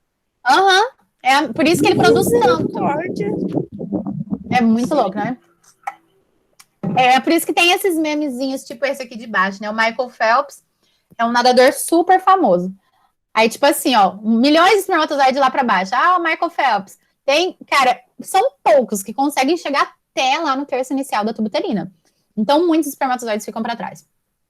E aí, isso aqui eu coloquei de curiosidade. Vocês sabem quanto tempo os espermatozoides sobrevivem dentro do corpo da mulher? Por exemplo, eu tive uma relação sexual hoje. Até quantas horas eu corro o risco de ter fecundação? Alguém chuta algum palpite? Eu vou falar para vocês. 72 horas. Gente, são 3 dias. Errei longe. Por que esse método não funciona? Vamos supor que nesse mês eu não vou ovular dia 15. Aí, sem querer, eu ovulei dia 13. Aí, eu fiz uma relação sexual 3 dias antes. No dia 10, eu posso engravidar. Porque o espermatozoide ele pode viver no meu corpo 72 horas. E, gente, eu já tô falando lá da tuba uterina. Não tem esses métodos aí, um monte de gente fala, depois eu vou lá com o chuveirinho, vou lavar a vagina e tirar espermatozoide. Querida, o chuveirinho não vai chegar na tuba uterina, não tem isso, tá? Uma vez que teve ejaculação dentro do corpo feminino, você corre risco de ter a fecundação, tá? Professora. E aí, só pra frisar isso aqui, ó, que é um espermatozoide por óvulo só. Fala, meu bem. Como a senhora disse, ele fica 72 horas, né? Isso. Mas quando a pessoa tem relação sexual com camisinha, isso não chega a acontecer ou chega? Não, porque daí os espermatozoides ficaram na camisinha. Ah, tá. Tá? Então, essa é a ideia da camisinha. É justamente impedir que eles entram. Né? O pênis ele vai parar ali no colo do útero, ali na entrada do útero, e os espermatozoides não vão. Aí eu vou falar de outros métodos contraceptivos também. Eu achei muito bonitinho esse desenho aqui, ó, o espermatozoide se achando. Eles morrem? Não. Eles ficam dentro da camisinha e você amarra a camisinha e joga ela fora. Como são células, elas morrem daqui a algumas horas. Eles conseguem sobreviver 72 horas no nosso corpo, por quê? Porque o nosso corpo é quente, é úmido, então ali eles não acabam morrendo literalmente dessecados, ressecados. Tá? Agora na camisinha eles morrem em poucas horas. Mas tive uma relação sexual, usei a camisinha, tirei a camisinha, joguei na cama, sabe? Nem sei onde foi. Aí daqui a pouco tô lá me esfregando a camisinha que tava cheia de sêmen. Hello! Os espermatozoides estão vivinhos ali. Então, essa questão a gente tem que ter bastante noção também. A gravidez, se ela acontecer, essa imagem eu acho tão linda. Só para frisar, né? A fecundação ela vai acontecer aqui no terço inicial, então. Olha como após a fecundação as mitoses já começam a acontecer, gente. Tá vendo? Mitose, mitose, mitose, mitose, mitose. Olha a formação desse embrião em 5 dias, cara, incrível. Quando o embrião tá nessa fase aqui, ó, que a gente chama de trofoblasto, é o trofoblasto que faz a anidação, ele que gruda no útero, tá? E é esse trofoblasto que libera o hormônio HCG, que é o que a gente faz exame de urina para saber se está grávida. Então, esse hormônio, esse exame, aliás, ele é super eficiente. Quando a gente está com uma semana de gestação, ele já consegue detectar, tá? É bem, bem eficiente mesmo. A gestação da mulher, ela acontece dentro dos prazos normais, né? Em 40 semanas. A mulher, olha isso aqui, o útero dilatado, gente. Eu acho muito incrível. É muito surreal. Só que não é só esse útero dilatado, né? Durante a gestação, a mulher tem movimentos do diafragma. O diafragma é um músculo que fica aqui, ó, embaixo do pulmão, que ele permite a entrada de ar e a saída de ar. Quando a gente faz essa respiração mais forte, é esse diafragma movimentando. Você imagina a mulher com esse diafragma aqui em cima, por causa desse feto. Você imagina a bexiga urinária da mulher contraída, a curvatura lombar. Então, assim, toda a adaptação do corpo da mulher, ela é voltada para gestar. É incrível, né? E durante o parto, o que eu acho mais legal é essa informação dos hormônios. Por quê? Imagina um parto normal. Nossa vagina é pequena, gente. Cabe um pênis entrando, mas um bebê saindo. Aí você imagina assim, putz, como que sai? Ai, mas rasga. Tá, literalmente. Tem, às vezes, rasga, assim, um pedacinho ali da carne do músculo da mulher. Mas, muitas vezes, isso não acontece. Por quê? Na maioria das vezes, quando é parto normal, quando literalmente é normal, tá? Não é aquela coisa forçada, não vai rasgar nada, porque a mulher tem hormônios. E esses hormônios, aqui embaixo eu coloquei, ó, hormônio relaxina e hormônio ocitocina. Esses hormônios, eles são produzidos pela mulher quando a cabeça do feto já está na posição. A pressão da cabeça do feto, tá? Ali no colo do útero, libera esses hormônios. Gente, esses hormônios, eles afrouxam os ossos. Ossos, você tem noção, cara? Como que a natureza é incrível? Isso acontece com vaca, com cavalo, com égua, com todos os grandes mamíferos que têm partos naturais na natureza. Gente, aconteceu isso com a gente, com os nossos pais, quando a gente tava dentro da barriga. Exato, exatamente. É tipo muito. Natureza é muito incrível. Professora, Pode falar. inclusive você, né, Hera? Exatamente. A minha mãe, ela tentou me ter normal. Ela começou, tava tudo dando certo, mas aí eu era muito cabeçudinha. E no final das contas, a minha mãe teve a dor dos dois partos. Eu comecei a nascer por parto normal, e aí depois teve que fazer a cesárea. A cesárea, ela normalmente acontece quando a mulher tem medo desse parto normal. Fala, ai, vai me rasgar. Não, gente. Se ele for natural, a liberação desses hormônios não vai rasgar nada. Você vai ter uma dilatação, o bebê vai sair, depois volta tudo normal, porque os hormônios, eles já saíram da sua corrente sanguínea, tá? Então, naturalmente, como eu estava dizendo, só para encerrar, se a gente olha para os animais, todos os animais na natureza têm partos normais. O nosso corpo é adaptado para o parto normal, tá?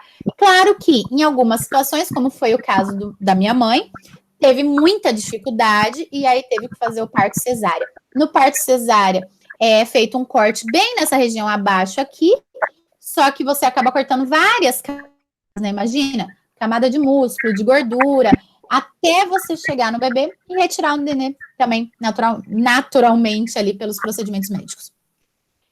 Agora, para evitar a gravidez... Tudo bem? Oi? Professora, Pode falar. tem alguma explicação para o motivo dos bebês nascerem um pouco antes ou um pouco depois? Não, né? Thalita, Não. vai acontecer isso com você se você engravidar.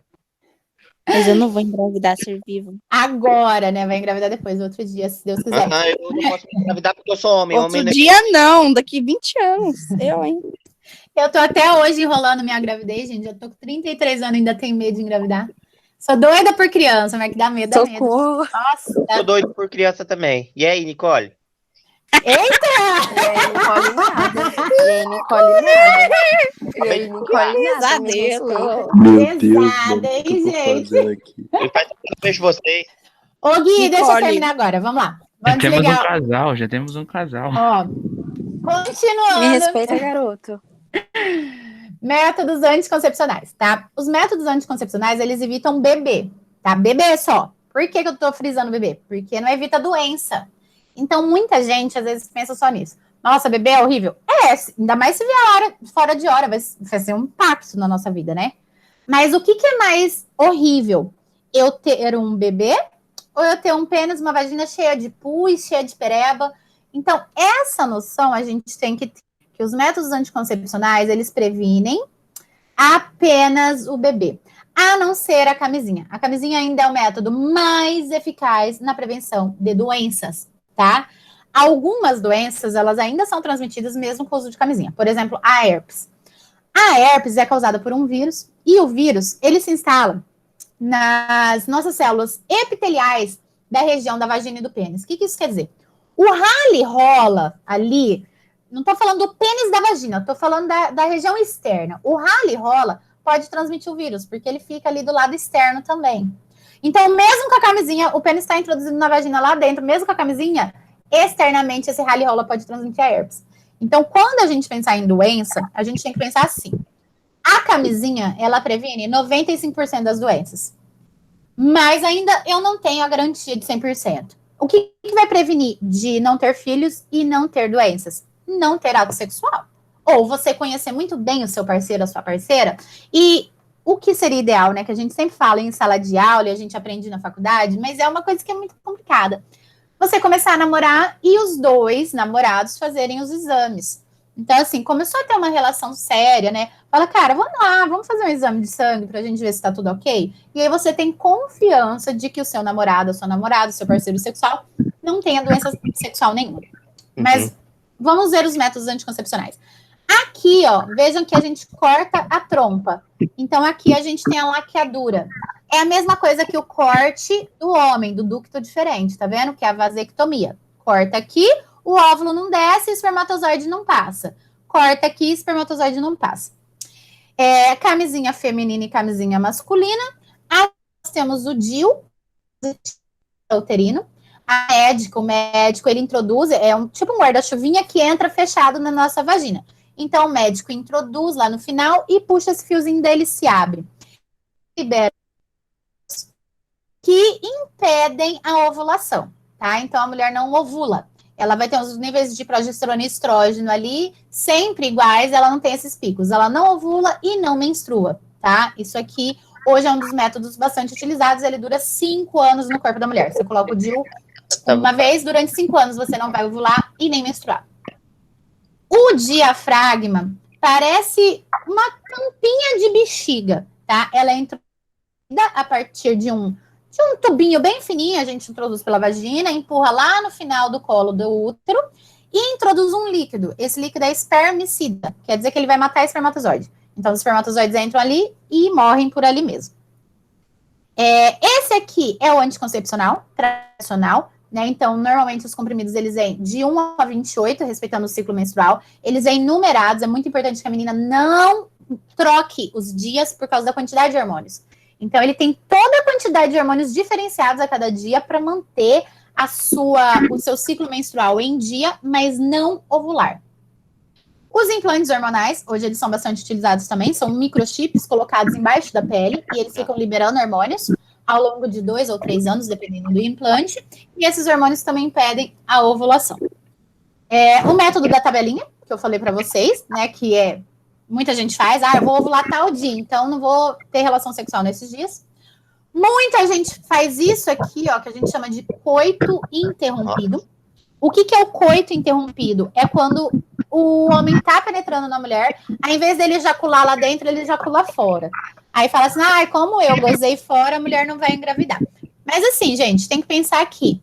Como que você tem a garantia total que não escapou nenhum líquidozinho antes ali? Que nenhum espermatozoide, nem um pouquinho de líquido da próstata, porque esses líquidos, eles saem um pouquinho antes da ejaculação para lubrificação do canal da uretra e lubrificação da vagina. Professora, então, não dá para a gente ter certeza... Você fala muito rápido. Tá, vou falar mais devagar.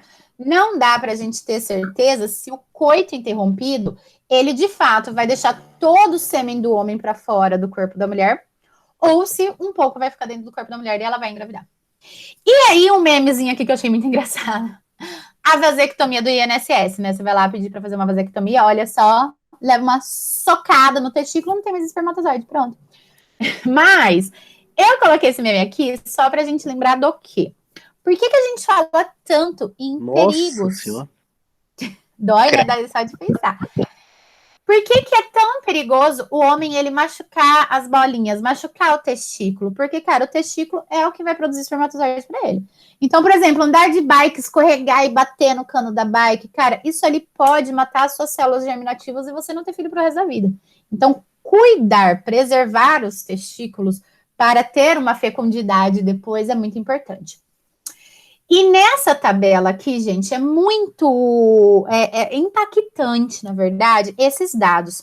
Porcentagem de casos em que ocorre a gravidez. Por exemplo, a tabela, quantos por cento de meninas que fazem tabelinha engravidam? 20%.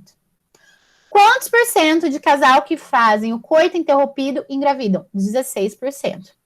Com a camisinha e o diafragma, 2%. Então, a chance já é bem menor. Ligação de trompas ou a vasectomia laqueadura, a gente tem 0,4%. E a pílula anticoncepcional, 0,5%. É o que a gente tem menos chance, então.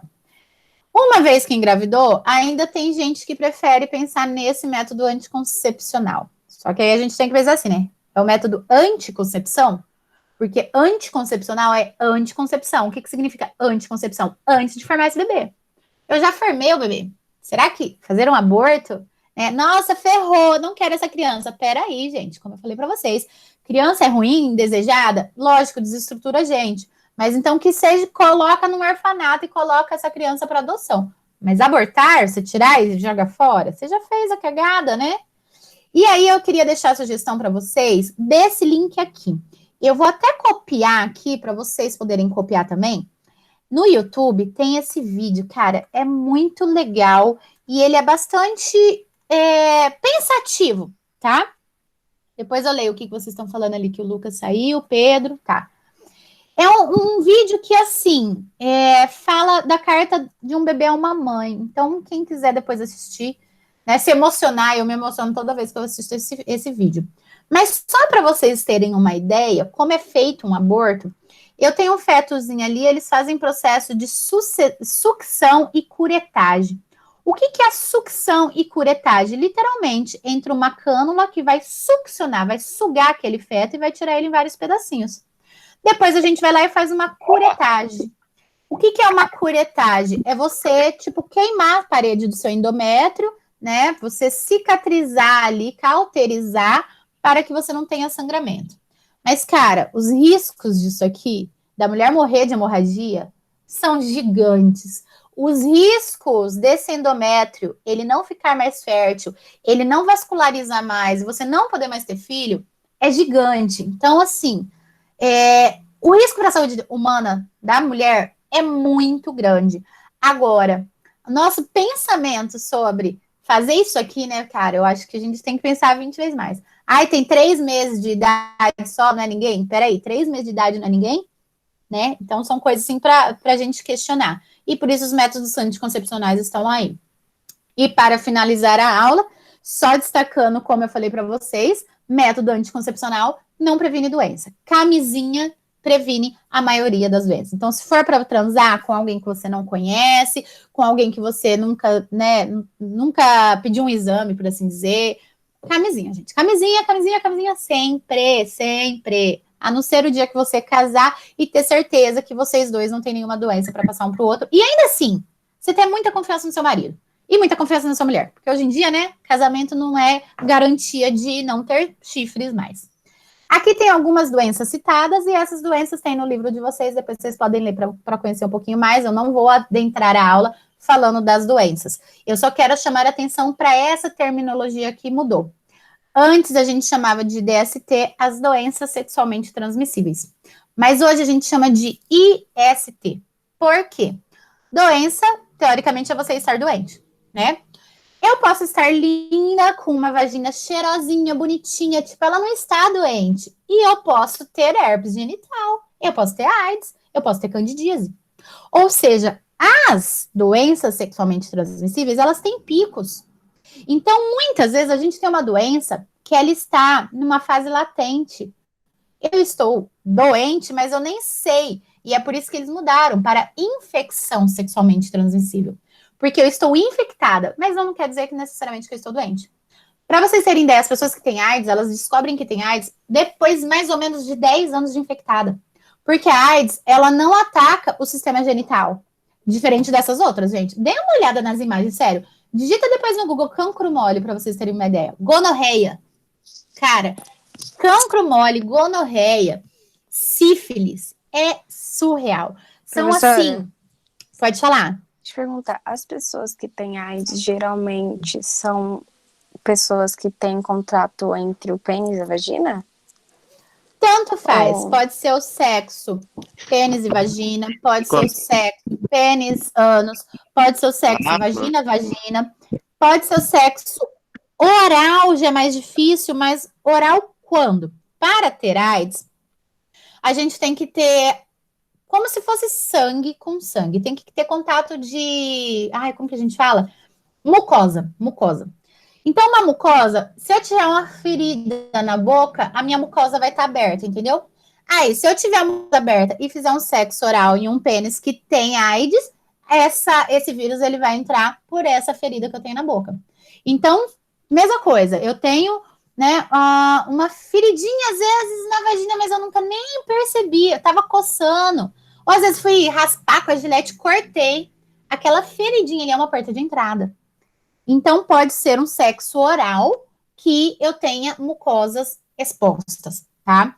De outras maneiras, assim, só com beijo, se a boca estiver saudável, não.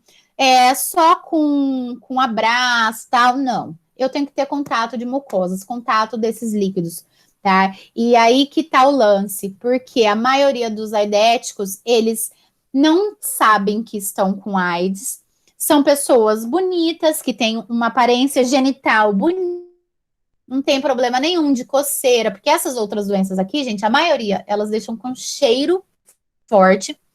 Você tem corrimento, que é ficar saindo prurido da sua vagina ou do seu pênis. E tem picos que saem bolhas, que saem verrugas. Mas na AIDS, durante 10 anos, a pessoa não tem nada. Nada. Mas o vírus tá lá no sangue. E tá lá saindo no sêmen e tá na mucosa também, nos líquidos da pessoa. Então, é muito maluco, tá? Por essa razão, mudou esse termo, então, assim, a maioria dos livros ainda trarão DSTs e muitas propagandas na televisão DST, porque o mundo conhece como DST. Mas caso apareça IST, vocês já sabem, então, diferenciar e vão lembrar o porquê, tá, gente? E era isso para nossa aula de hoje, bem o que eu tinha programado, mais ou menos 2 horinhas mesmo, que era bastante coisa, né? A gente tem aí quase 30 páginas no livro, mas é uma aula legal, eu gosto muito desse conteúdo e eu acho muito válido para a gente conhecer. E eu agradeço todo mundo que pôde ficar por aqui, né? E agora eu vou abrir para perguntas. Quero saber se vocês curtiram a aula, se tá com dúvida, quer saber mais alguma coisa que eu não falei. Tá de boa? Estamos. Vou parar a apresentação da página aqui só para ficar mais rápido. E aí? Ó, vamos aparecer todo mundo? Então, Aparece todo mundo. Pra gente tirar uma selfie. nunca vi uma aula de sexualidade tão madura como essa. Que bom, que bom. Eu tento tratar com muita maturidade. Eu acho que a gente tem que tratar a sexualidade dessa maneira, sabe? É errado a gente ficar assim, sabe, com mimimi, com gracinha. Na sala de aula, quando eu dou essa aula presencialmente, eu falo para todo mundo, eu falo, gente, não tem que brincar, todo mundo aqui tem um pênis, tem uma vagina, e a gente tem que conhecer o nosso sexo e saber como que isso acontece. Homem tem pênis e a mulher tem vagina. Gente, pronto, E eu tenho que saber das doenças, eu tenho que saber como acontece a fecundação. Homens têm que saber como acontece o ciclo menstrual de uma mulher, porque a gente convive com mulher. Vocês têm mãe, vocês têm vó, talvez terão namoradas, talvez terão mulheres, mas independente, a gente tem que conhecer, né? Tudo isso que acontece. E é isso, muito legal. Adorei estar com vocês. Vou só parar de gravar a aula e a gente continua conversando, tá? Para o pessoal depois que vai assistir a aula. Beijo para quem vai assistir depois. Pronto, interrompendo a gravação.